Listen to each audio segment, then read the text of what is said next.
అండి నమస్తే అండి అమ్మమ్మ నాయనమ్మ ఛానల్కి స్వాగతం అండి. ఈరోజు మీకు నేను వడియాలు చూపిస్తాను.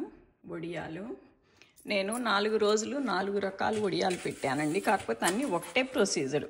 ఇదిగోండి, వీటిలోనేమో ఇది కొద్ది పిండి వేసాను, పిండి వడియాలు ఇవి. ఇందుట్లో నేను నూపప్పులు అది వేయలేదండి. ఇందుట్లోనే ఉన్నాను నూపప్పులు అవి వేసాను. అది రవ్వ వడియాలని, పిండి వడియాలని, సగ్గుబియ్యం వడియాలని అన్నీ ఒకటే ప్రొసీజర్ అండి. అందుకని నేను అన్ని రకాలు చూపించట్లేదు, ఒక్కొక్కటి ఎందుకులేమని. ఎండల కాలం ఒక 4 రోజులు కన్నా కష్టపడి 4 రోజులు కన్నా పెట్టుకుని ఉంటే కష్టం కూడా ఏం లేదండి. అంతా ఒక అరగంటలో ఉడకటం అంతా అయిపోయింది, పెట్టేస్తాం, సాయంత్రం పోయి తెచ్చేసుకోవటం. ఇంకంతే, సంవత్సరం పొడుగుతా నిల్వ ఉంటాయండి. ఇదిగోండి, ఇవి ఏపితే ఇవన్నమాట. చక్క పట్టుకొని చూడండి మీకు. అదిగోండి, అసలు ఏమీ గట్టి అనేది రాదండి మనకు. నేను చెప్పిన ప్రొసీజర్ ప్రకారం మీరు చెయ్యండి. అదిగోండి, పరపర ఇదైపోతున్నాయండి, చూసారు? అదిగో చక్క కరకరలాడితే బాగుంటాయి. కాకపోతే ఆయిల్ ఎక్కువ పట్టుద్దని రోజు తింటే మంచిది కాదు.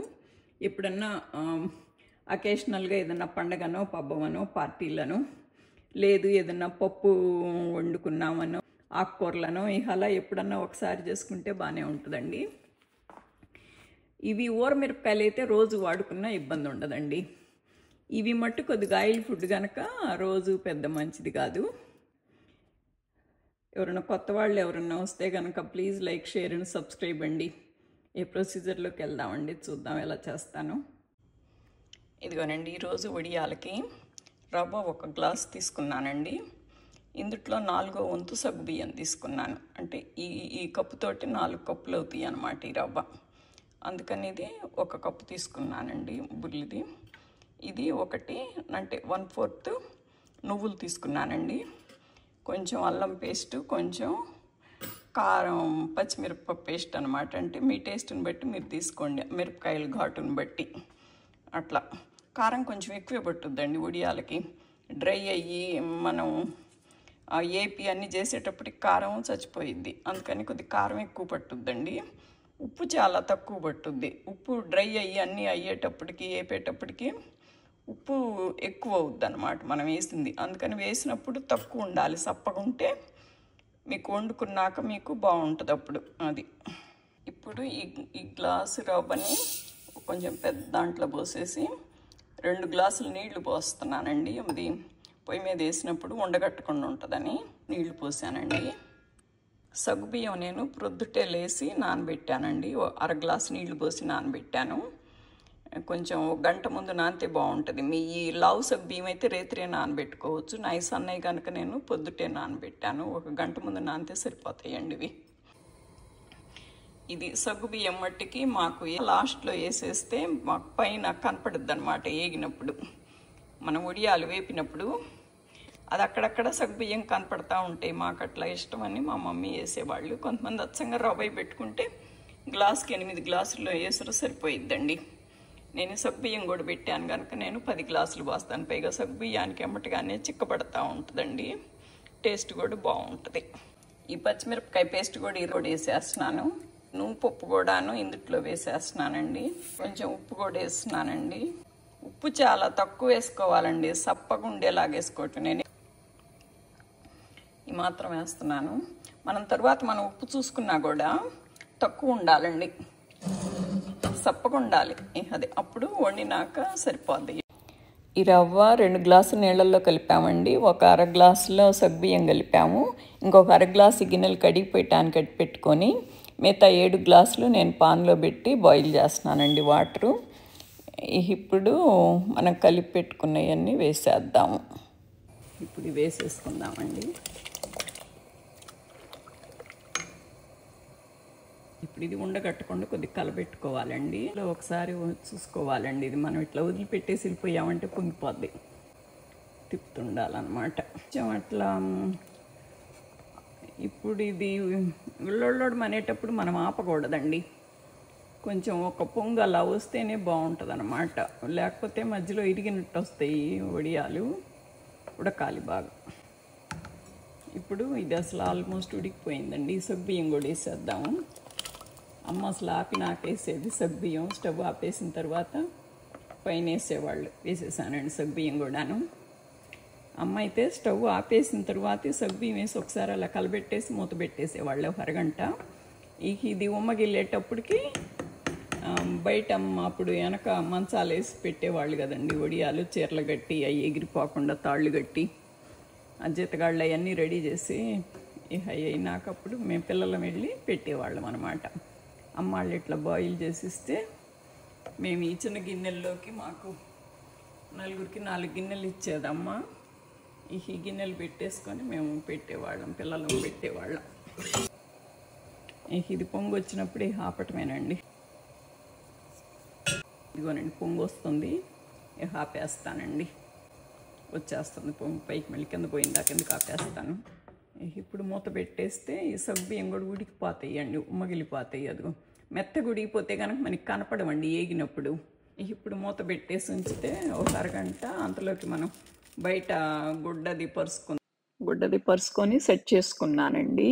నేను చీరని 2 పొరలు తీసుకొని కాటన్ చీర బాగా బకెట్లో తడిపేసి పిండి ఇలా ఇక్కడ వాక్వే మీద నేను సెట్ చేశానండి. అసలు ఎండకి పరవంగానే అది డ్రై అయిపోతుందండి, తడిపిన చీర కూడాను. ఇలా డ్రైవే మీదైనా పెట్టుకోవచ్చండి, బట్ మా డ్రైవే కొద్ది స్లోప్ ఉంది, అందుకని నేను వాక్వే మీద పెట్టాను. ఇప్పుడు పెట్టుకుందాము. ఇప్పుడు మధ్యలో నుంచి పెట్టుకుందామండి. ఇదిగోండి,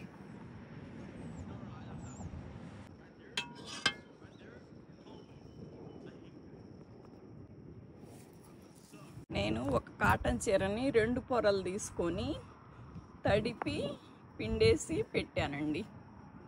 అది నేను 1 గ్లాసు రవ్వ తీసుకున్నాను కదా, బియ్యం రవ్వ అండి నేను వేసింది. 2 గ్లాసులు రవ్వ అయితే కనుక ఓ చీరకు సరిపోద్దండి. ఇలా పెద్దవి పెడితే 2 గ్లాసులు రవ్వ అయితే కనుక మనకి ఒక చీరకి చక్కగా సరిపోయిద్ది. నేను నెక్స్ట్ డే నుంచి పేపర్ మీద కూడా పెట్టానండి, ప్లాస్టిక్ షీట్ మీద. ఇది ఈవినింగ్కే ఎండిపోతాయి, అయినా నేను 2వ రోజు కూడా పెట్టాను. అవి వాటంతట అయ్యే వచ్చేస్తాయండి. ఇదిగోండి, ఇట్లా వచ్చేస్తాయి అన్నమాట. పేపర్ మీద అయితే, గుడ్డ మీద ఏమన్నాను, మీద అయితేనేమన్నా 2వ రోజు ఈవినింగ్ కొద్దిగా వెనకమాల తడిపితే చిన్నగా తీస్తే వస్తాయండి. నేను ఫస్ట్ 1 రోజే పెట్టానండి క్లాత్ మీద, తర్వాత పెట్టలేదు. ఎందుకంటే ఇది నాకు పైనవి బాగానే ఉన్నాయండి, నేను కింద నీళ్లు జల్లేసి తీసాను, బాగానే ఉన్నాయి. బట్ ఇక్కడ ఫ్లోర్ ఏమన్నా మన ఇండియాలోకి మళ్ళీ అంత స్ట్రాంగ్ ఉండదండి. కింద నాకు టచ్ అయిన దగ్గర ఇదిగో సిమెంట్ ఇలా అతుక్కుందనమాట, నాకు ఇసుకలాగాను కొంచెం. నేను ముందు ఫ్లోర్ కడిగి అంతా చేసి పెట్టాను, అయినా కూడా పైన సిమెంట్ నాకు ఇది నేను 2-3 సార్లు వాషర్లో వేసినా కానీ, బకెట్లో వేసి నిండా నీళ్లు పోసి గుంజినా కూడా నాకు ఇది ఇసుక సిమెంటు నాకు ఇలా అనిపించిందండి. ఇంకా నాకు మనస్కరించలేదు. అందుకని 2nd డే నుంచి నేను ఆ షీట్ మీద పెట్టాను. చక్కగా వస్తున్నాయండి. కాకపోతే కొంచెం సేపు ఆరాక పెట్టాను అనమాట. ఆరేటప్పుడు కొద్దిగా చిక్కబడుతుంది, పర్లేదు అయినా అనేసి నేను అట్లాగే పెట్టాను. అది అందుకని నేను క్లాత్ మీద పెట్టలేదు. ఆ షీట్ మీద నుంచి 1.5 డే తర్వాత ఇలా తీసేసానండి. అసలు పట్టుకుంటేనే వచ్చేసినాయి అన్నమాట. ఇదిగోండి, ఇవి ఇప్పుడు చక్కగా ఎండిపోయి చక్కగా ఉన్నాయండి. చూడండి, అసలు ఒక్కటన్నా ఇరిగిపోయినట్టు కానీ, పగిలిపోయినట్టు కానీ, ఎరగొట్టినట్టు కానీ ఏమీ లేవండి. చూసారా, చక్కగా బాగా వచ్చినాయి అన్నమాట. కొంతమంది వాము జీలకర్రలు అవి వేస్తారండి, ఆ అమ్మ ఒప్పుకునేది కాదు. ఇవి సంవత్సరం పాటు నిలవ ఉండాలి కదా, ఆ జీలకర్ర వేస్తే పురుగు పడుతుంది వద్దనేదమ్మ. వాము కూడాను అవసరం లేదండి వీటికి. ఏదైనా శనగపప్పును ఏదన్నా గ్యాస్ వచ్చే వాటికి వేయాలి కానీ వాములు ఈ వడియాలు మనకేం ఇబ్బంది ఏం లేదు కదా. కాకపోతే ఫ్రై చేసుకున్నప్పుడు కొంచెం ఆయిల్ ఎక్కువ పట్టుద్దని తినడం మంచిది కాదంటారు. కానీ వాముకు కూడాను పురుగులు వస్తాయండి, సన్నవి చిన్న తెల్ల పురుగుల్లాగా వస్తాయి. ఆ జీలకర్రకి ఏమన్నాను కొద్దిగా ఆవాల రంగులో ఉంటాయి, పురుగులాగా వస్తాయి. అందుకని మేమేం వేయమండి. అల్లము, పచ్చిమిరపకాయ, ఇంకంతే ఉప్పు. ఇప్పుడు ఇవి ఫ్రై చేసి చూపిస్తానండి. ఇక వీటిని మనం ఫ్రై చేసుకుందాము. ఆయిల్లో వేస్తే ఆయిల్ వేయంగా నూనె బక్కాగా వేయాలండి. వేయంగానే అలా పసపస పొంగి రావాలన్నమాట. అది వేయంగానే అలా పొంగాలి, నూనె బక్కాగా పెట్టేయాలండి. ఊరమిరపకాయలకి ఏమన్నా తక్కువ సెగ తక్కువ ఆయిల్ ఉన్నా సరిపోయింది. వడియాలకి ఏమన్నా ఇలా ఎక్కువ ఆయిల్ ఎక్కువ సెగ ఉండాలన్నమాట. అదిగో పట్టుకుంటేనే పరపరమని వచ్చేస్తున్నాయండి. బాగా పొంగి చక్కగా బాగున్నాయి, బోలు బోలుగా బాగున్నాయండి. కాకపోతే ఇప్పుడు ఇవి మనం పండు మిరపకాయలు వేస్తే ఇలా కొద్ది రెడ్డిష్గా వస్తాయండి. పచ్చిమిరపకాయలు వేస్తే కొద్ది గ్రీనిష్గా వస్తాయి. నేను పప్పు కూడా నేను బ్రౌన్వే వేసానండి. మన బ్రౌన్ రైస్ లాగాను. నేను వైట్ రైస్ తక్కువ వాడతా కదా. లుక్ కంటే కూడా నేను హెల్దీనెస్కి ఇంపార్టెంట్ ఇస్తా కదా. కొత్తగా చూసే వాళ్ళు ఎవరైనా సరే please like, share and subscribe అండి. Thank you for watching. Thank you so much for watching అండి. Thank you.